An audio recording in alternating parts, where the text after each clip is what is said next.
Hey, this is a new thing we're going to try. It's Thursday vlogs, and so hopefully you will be enriched by this experience.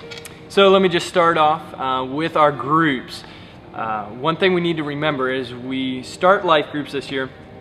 As we multiply out, which many of our groups are already at the state of multiplication, we want to divide so that we have room for outsiders to come in, whether that's our friends, our families, our neighbors that don't know Jesus yet. We're making room for them, and we're not just shuffling decks of Christians that are already here. And so we want to make sure we're creating good, healthy spaces that are positive, that are gospel-centered for those that don't know Jesus yet, to bring them in to be a part of a community. The second thing is, let's make sure the gospel is the center of what we're doing.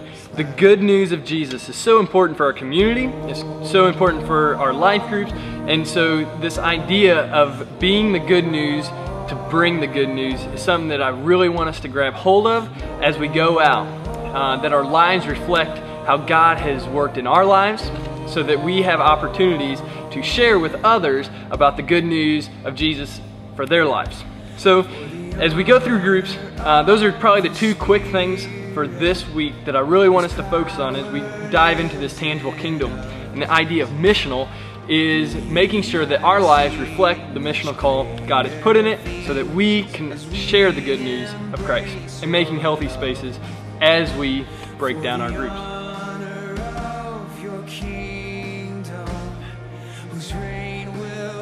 Well, I'm supposed to help you as a leader know what to do when you get to 1.5 this week in your group.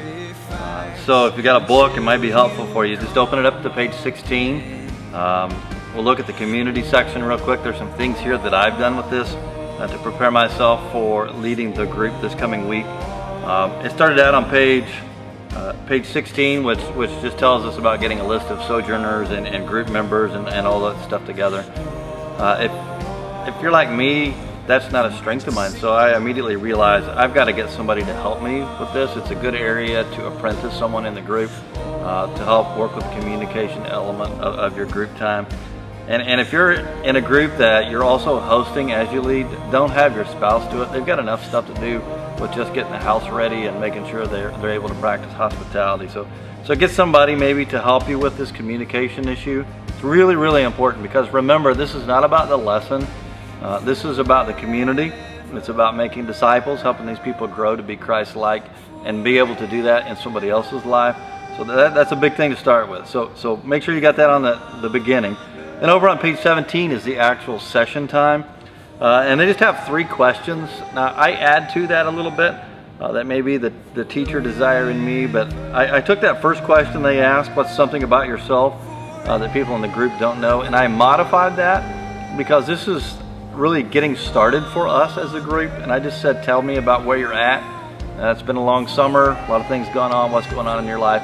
And they told up a stopwatch and tell them they got 90 seconds or less, and just kind of make it a joke. And it seems to take the edge off of talking if they know there's the time limit, and we kind of made fun with the time issue.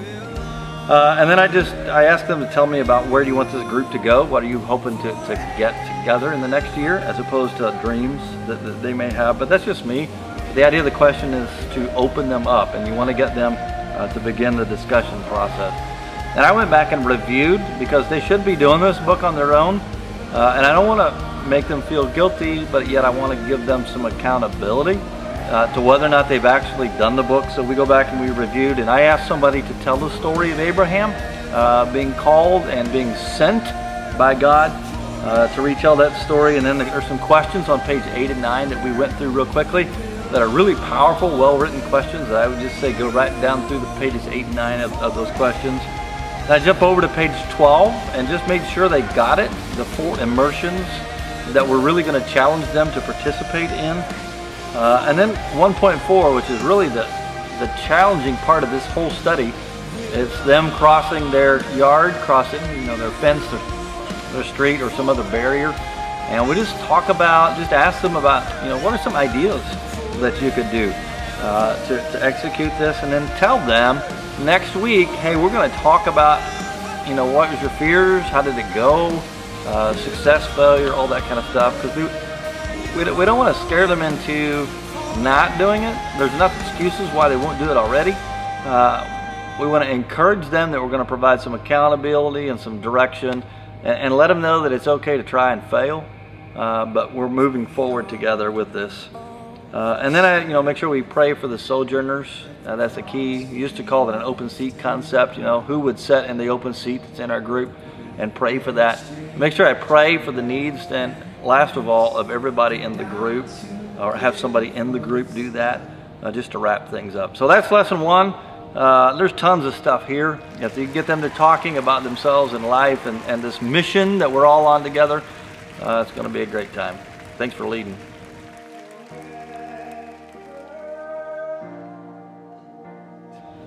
Two things are coming up. There's a Multiply conference that David Platt and Francis Chan are hosting, and it's a free conference. It's going to be a webcast, so that means you get on your computer and you watch it. So I encourage you to get together with 3, 4, 5 other life group leaders, sign up for this thing. You can find it on our Facebook page, and then watch it together and have some good discussion, have a meal, and just see the richness. It's focused on discipleship. It's also focused on the multiplication of disciples. So it's going to be a great training resource, completely free. You need to sign up for it.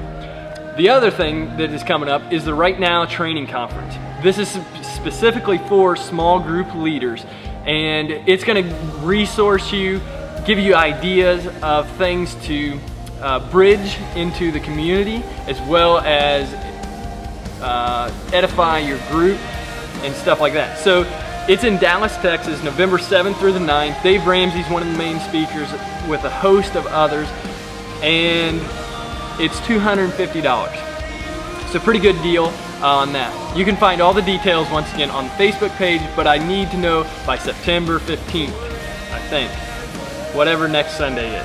So anyway, let me know for sure if you are going or not, and we would love to have you part of that. It's gonna be a great time.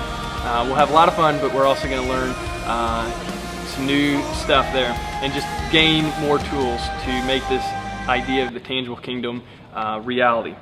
So last thing is the communication of groups. Let's make sure that this year we are communicating with one another through our Facebook page, through text, through emails.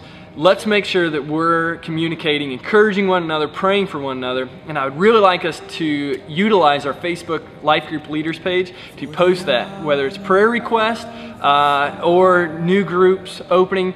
Let me know whenever you're about ready to branch off, all that. So let's just communicate, and letting our Facebook page be the primary source that we do that. And so if you have any questions about that or maybe concerns, just get a hold of me personally and we can talk that out and work out what's going to work best for you individuals. So hey, this was the Thursday vlog. Hope your week is great, and remember, make the tangible kingdom something that is part of your life.